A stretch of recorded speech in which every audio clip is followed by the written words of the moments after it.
Did you know that there's a market worth over $1 trillion that impacts your mortgage, your job, your investments, and even the price of crypto? A lot of people don't know how this market works, or even what this market is. And no, it's not the stock market, it's not Bitcoin, it's the bond market, and it's the most important piece of the global financial system. So, what is a bond? Picture this. You're starting a business. You've got a great business idea, a bulletproof business plan. You've got energy and passion, but you don't have the money to start it. What do? You borrow from somebody who does have the money, and you make a promise to them that not only will you pay them back, but you'll pay them back with a little extra on top. That extra is called interest.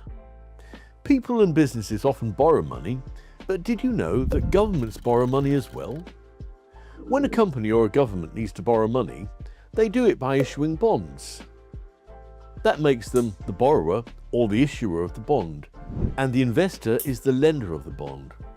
Governments are always spending money on all sorts of things, from infrastructure to military to healthcare.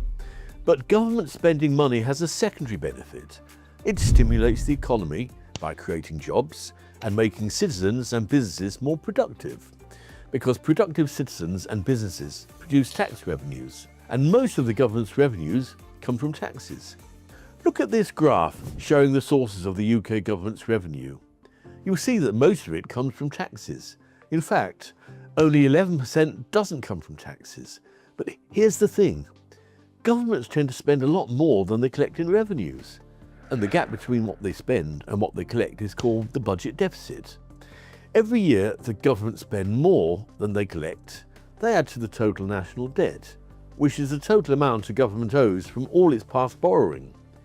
As of 2025, the total UK national debt is £2.7 trillion.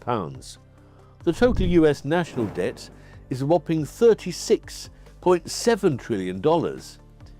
So where does this extra money come from? The government borrows that money from the public by issuing bonds. As the government needs money, the Treasury holds auctions, selling bonds to investors from all over the world.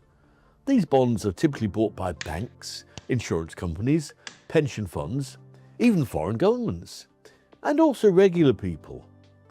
Investors buy bonds because US government bonds are considered some of the safest investments in the world. If the UK, and particularly the US, were ever to default on its debt, meaning they were to go bankrupt and not be able to repay it, well, that could be the end of civilization as we know it. So if that ever happened, we'd have bigger fish to fry. Let's break down some of the terms you might hear about bonds. The principal means the amount being invested or the amount being borrowed. The coupon is the interest payment or the percent that you're going to receive on that bond annually. The maturity refers to when the loan is due or how long it is until the investor will receive their money back. And the yield is the return the investor gets from the bond. The yield is different from the coupon because the price of the bond can change, affecting the actual return. You see, the price of the bond can change, but the coupon, or the percentage of that bond, always stays the same. So therefore, the yield can fluctuate based upon the price of the bond, which is always changing. If the price of the bond falls, then the yield rises. And if the price of the bond rises, then the yield falls.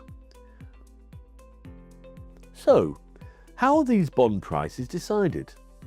The government sells bonds in treasury auctions at a set schedule, weekly or monthly depending on the maturity of the bond, and the yield at auction will depend on how much demand there is at that auction for these bonds. This is called the primary market. When new treasury bonds are sold in the primary market, the yield at which they're sold becomes a benchmark.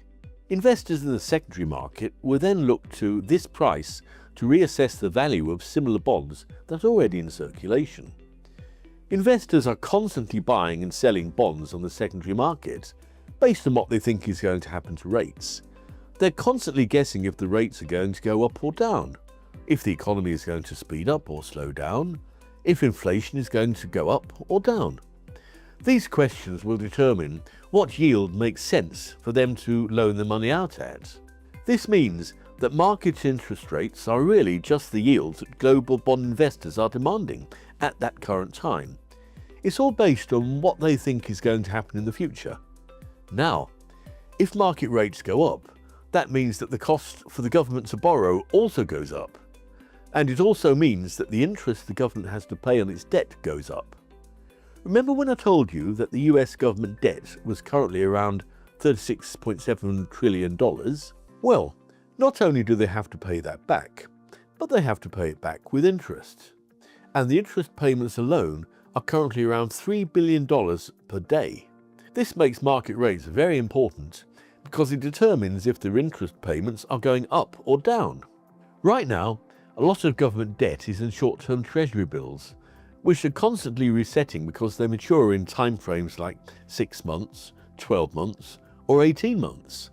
The government is constantly using these short-term treasuries to fund their borrowing, a process called rolling over the debt.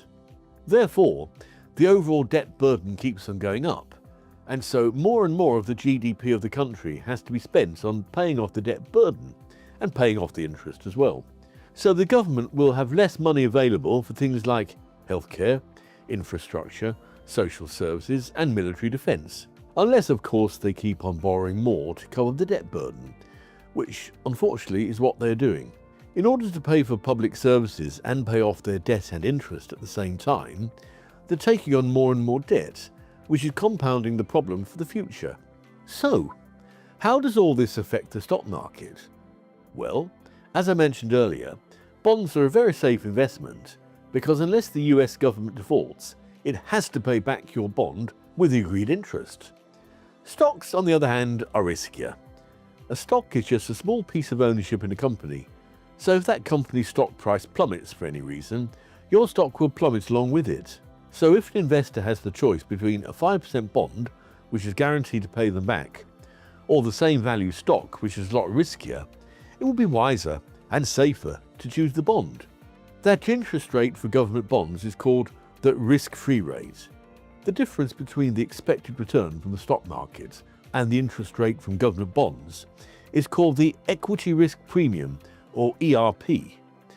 When bond yields rise, that premium shrinks, and therefore investors start to sell stocks which are now less attractive than bonds. There's a similar concept within the bond market itself. You see, there's a difference between government bonds and corporate bonds. Government bonds are bonds issued by a government. Corporate bonds are bonds issued by a company. Government bonds are a lot safer since it's highly unlikely that the government will default on its debt. Companies are more likely, however, to default on their debts, since companies can go bankrupt. When there's more fear in the market, investors want higher interest rates from the corporate bonds, since the investment feels riskier. The gap between safe government bonds and risky corporate bonds is called the high yield spread. When that spread widens, it's usually a sign that there's some trouble in the markets. The bond market isn't just a mirror of the economy. It also shapes it, because as interest rates go up, it slows down the entire economy. Let me know in the comments below if you found this video useful, or if you have any questions about any of this. And make sure that you hit that like and subscribe button for more videos like this one. It would really help the channel out if you did. Thank you. See you next time.